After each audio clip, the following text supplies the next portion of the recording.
Assalamualaikum warahmatullahi wabarakatuh. Selamat pagi, semangat, salam UMKM. Pagi ini kita tetap membahas tentang UKM dan segala pernak-perniknya. Bicara UMKM, pasti ciri khasnya adalah mereka biasa diawali dari usaha perorangan, seorang diri. Dengan segala keterbatasannya, segala baik modal, jaringan, SDM, gitu, pengalaman semua mereka biasanya kalau bahasa Jawanya adalah melaku jalan dulu, yang penting jalan dulu. Nah, beda sekali dengan perusahaan besar, koperasi yang memang dia itu adalah perusahaan yang sudah kuat manajemennya, kuat modalnya, pengalamannya juga besar, banyak gitu ya. Nah, dengan perbedaan seperti ini makanya UMKM dan kelemahan seperti itu ada hal-hal yang harus diperhatikan supaya UKM ini bisa naik kelas. Yang paling mudah adalah merubah lingkungannya, membuat lingkungan yang kondusif. Lingkungan yang kondusif adalah tadi itu diawali dengan bisnis perorangan, maka menutupi kelemahan itu syaratnya adalah dengan berkomunitas, berjamaah. Kenapa begitu? Dengan itu kita bisa berharap ada teman sharing, teman berbagi. Juga supaya kita bisa melihat komunitas itu bisa memberikan memperluas wacananya, wawasannya. Kita lihat sekarang gini, ada dua macam jenis komunitas yang harus diikuti. Pertama adalah komunitas yang heterogen, yaitu heterogen yang tidak sejenis bisnisnya. Kenapa? Itu satu, bisa dijadikan market, pertama untuk menjadikan market dari si UKM itu sendiri. Dia bisa menawarkan produk-produknya pada teman-temannya. Yang kedua, fungsinya salah satunya sebagai fungsi riset, bisa menjadi bahan untuk riset, karena kelemahan UMKM salah satunya adalah tidak punya divisi riset and development seperti yang dimiliki oleh perusahaan besar.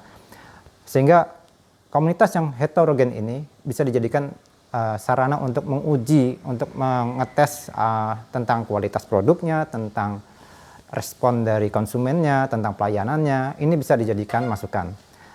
Yang kedua, komunitas yang bersifat homogen, yaitu komunitas yang sejenis usahanya. Biasanya ini disebutnya klaster dan biasanya ini di bawah pembinaan dari Pemda atau instansi.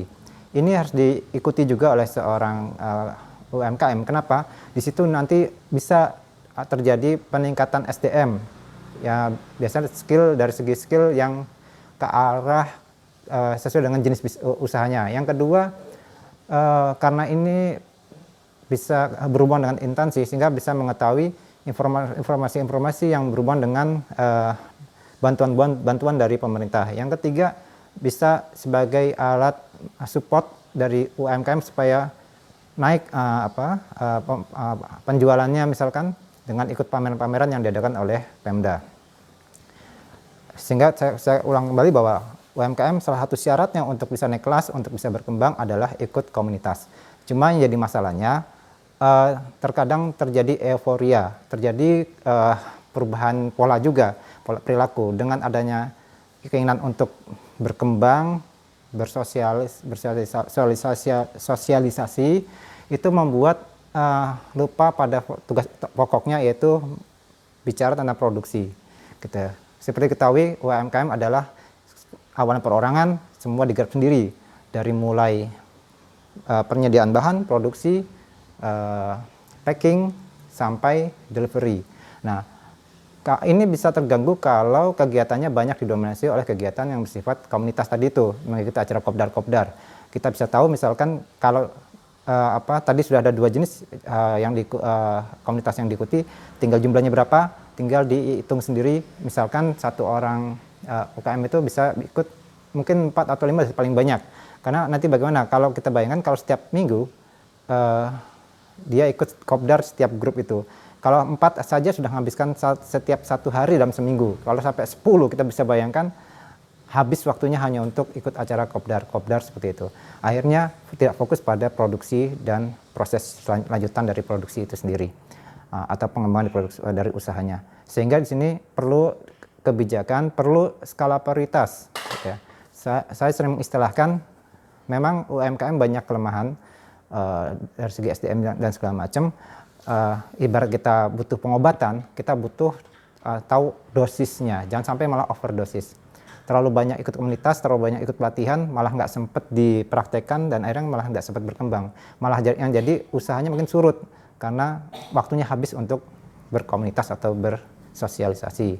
Nah, perlu itu diingatkan supaya tetap harus membuka diri dalam bentuk komunitas, dan dua jenis tadi itu yang perlu diperhatikan, komunitas yang homogen dan heterogen, tapi juga perlu perhatikan jumlah yang berapa banyak dia ikut berkomunitas dan kegiatan-kegiatannya supaya tidak mengganggu kegiatan utamanya sebagai seorang pengusaha. Saya rasa pagi ini itu dulu yang saya sampaikan. Semoga ini bisa bermanfaat. Terima kasih. Wassalamualaikum warahmatullahi wabarakatuh.